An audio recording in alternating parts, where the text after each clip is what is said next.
Guys, welcome back. Your champion over here. Na siku ya leo we'll be taking the legendary 27-kilometer stretch of the A2 highway, driving from Narumoro down to Chaka. Na nyuma yetu we've just left the dry safari plains of Laikipia. We are heading straight into the lush green foothills of Nyeri County.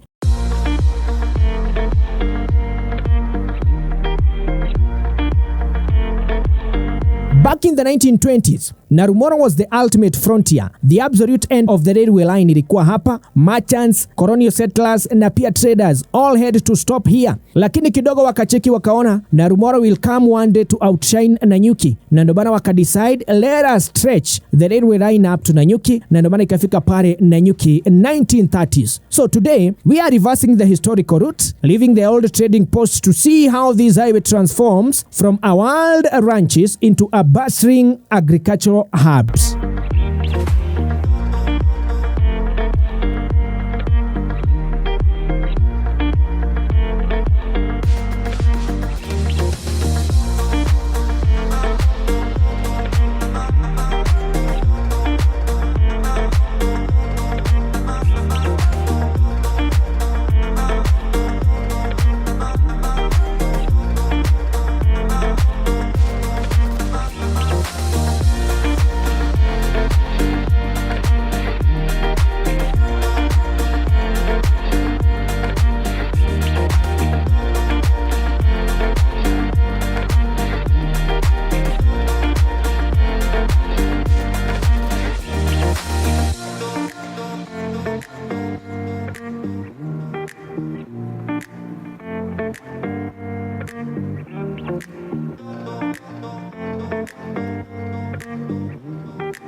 Na ukiangalia hii barabara vizuri, between Narumoro and Chaka, the highway is famous for being unbelievably straight, flat, and free of sharp corners. For drivers, it feels like an absolute dream. But don't let it fool you, because it's so much smooth. It is notorious hotspot for speed traps. So maaskari hapo utaona pale wakiwa na simama na kucheki vizuri. So we are keeping it strictly legal. As we cruise down this tarmac, uta notice how the scenery is shifting. The expansive dry acacia bush on our right is slowly giving way to greener pastures yenye sasa unaiona pale. A very good scenery pale, inavutia macho and you are loving it. Na siku ya leo tuna enjoy the ride tukiwa na the pride of Nanyuki cabs, ndio maana pale unaona ya kwamba I love Nanyuki cabs. That is our pride, Nanyuki Express cabs. Ndio maana tumechukua stereo siku ya leo na tupeleka fiti kabisa, so we are loving it.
This specific stretch of the road highlights massive piece of Kenyan land history. To our right, the land opens up into massive historic ranches that dated back to the colonial White Islands era.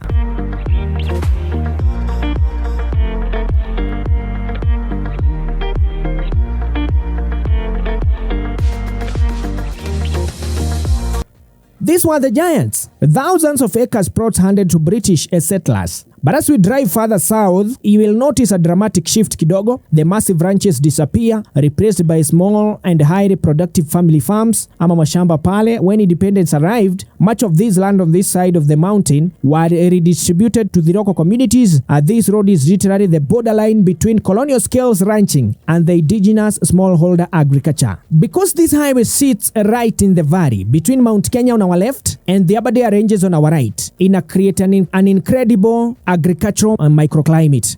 Very rich in volcanic soil, there is a constant rainfall, meaning this region is one of the Kenya's primary food baskets yenye inarisha counties like the Nyeri County na pia Laikipia County pale.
As we near the end of the 27-kilometer stretch, the quiet farming landscape suddenly shifts into high-energy leisure. We are approaching Chaka. Over the last decade, this area has completely rebranded itself. It used to be just a quiet transit stop, but today it is famous across Kenya as a massive weekend getaway and amusement hub. Anchored by the iconic Chaka Ranch, watu kutoka all the way from Nairobi wanafika hapa just to ride the squad bikes, eat nyama choma na pia enjoy the cool mountain air. It is where old school farming meets modern Kenyan lifestyle culture.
And just like that, we have arrived in Chaka town from the historic railway frontier of Narumoro, through the dead straight highway to the bustling market and a lifestyle hub of Chaka.